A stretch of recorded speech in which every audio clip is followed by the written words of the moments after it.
mode spécial, Karl Lagerfeld. Il est avec les gens, avec son équipe. C'est quelqu'un d'admirable, vraiment.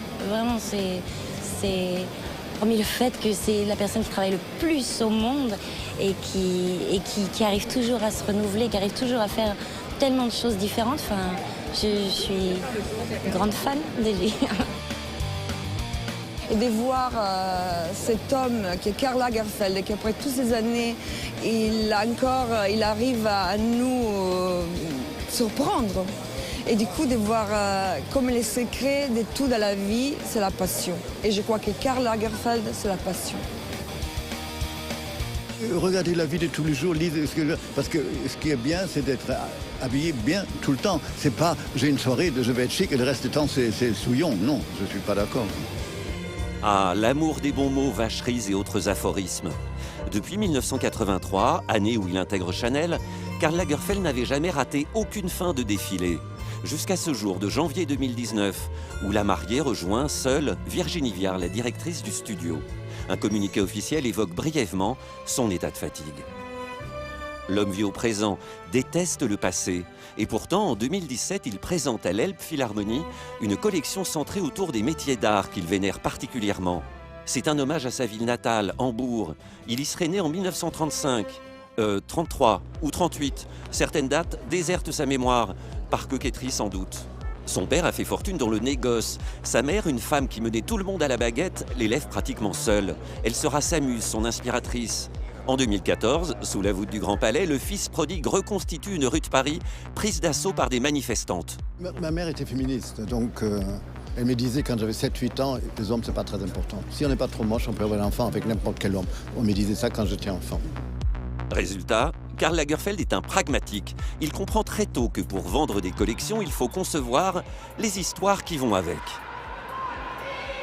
Mais c'est l'esprit de l'ensemble de la collection qui est pour moi plus important que vêtement par vêtement. C'est un tout.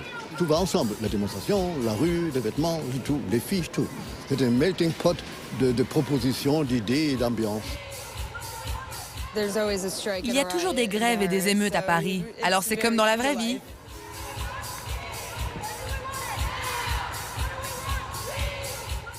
C'est jaune, c'est moche, ça ne va avec rien, mais ça peut vous sauver la vie. Le slogan date de 2008. Sur cette publicité pour la sécurité routière, il porte fièrement un gilet jaune. C'est la première fois qu'un couturier joue avec son personnage, casse les codes et les conventions. En 2004, il avait également été le premier à s'allier au géant suédois de la fast fashion, H&M. Car il n'a de cesse de provoquer le désir, l'aspiration de tout un chacun à vénérer les griffes pour lesquelles il travaille.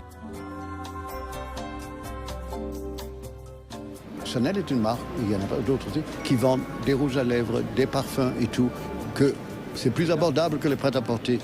Mais pour que ce message passe et que les gens le voient, il faut un décor, il faut une ambiance. Ça sera vu dans le monde entier. Non, l'idée est très simple. Parce que le luxe, il doit se démocratiser dans la mesure que si vous avez la chance de pouvoir acheter ces choses, vous devez les porter de la même façon que les gens qui vont dans le supermarché, que d'être cool et détendu. Si vous les portez endimanchés, c'est horrible. Sous des raisonnements parfois à la limite de l'absurde, Karl Lagerfeld n'en est pas moins un témoin exceptionnel de son temps. En 2013, en pleine polémique sur le mariage homosexuel, il prend ouvertement parti. Les défilés haute couture se terminant généralement avec une robe de mariée, il fera défiler 2 mariés, 2 femmes. Oui, je trouve que c'est une très bonne idée et surtout, ça ne devait même pas poser de problème en France où l'Église et l'État sont séparés. Bon, que les églises continuent à faire leur petit mariage où les gens divorcent aussi. Et puis, vous savez, il ne faut pas exagérer le coût du mariage dans un pays comme dans d'autres où 50% des mariages restent divorce de toute façon. L'année précédente, il avait évoqué une autre problématique actuelle, la transition écologique. Sous les pales d'un parc d'éoliennes, les mannequins arpentent un podium recouvert de panneaux solaires. Tout ce que je fais, ça vient spontanément. Je ne fais pas de marketing, je ne réfléchis pas. J'écoute les voix intérieures, j'ai une espèce de Jeanne d'Arc du chiffon et c'est tout. Amateur de boissons gazeuses et une fois tous les jamais d'un bon verre de très grand cru, car il n'a jamais été porté ni sur les psychotropes ni sur les excès, il aime prendre son temps. Être assis à une terrasse de bistrot parisien, regarder les filles passer en lisant un bon bouquin, c'est formidable. C'est bien, non?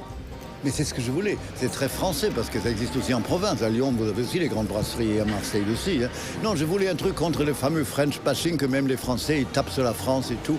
Il y en a marre. Et comme moi, je suis un étranger, je répète, je peux le faire mieux qu'un Français. Parce que si un Français le fait, ça fait oh, il veut mettre en valeur sa patrie, le côté franchouillard. Moi, je ne suis pas franchouillard. Moi, si je trouve que c'est bien, c'est que je trouve ça bien. Sinon, je ne serais pas là. Hein. Il adore le grandiose, le monumental, le théâtral. En 2017, au Grand Palais toujours, il installe une fusée de 30 mètres de haut. On part très loin dans les airs. C'est le fantasme de l'espace vu de la Terre, mais ça reste très réaliste. Il y a des touches métalliques qui rappellent la Voie lactée, les ciels de nuit, et tout ça est un aperçu du futur.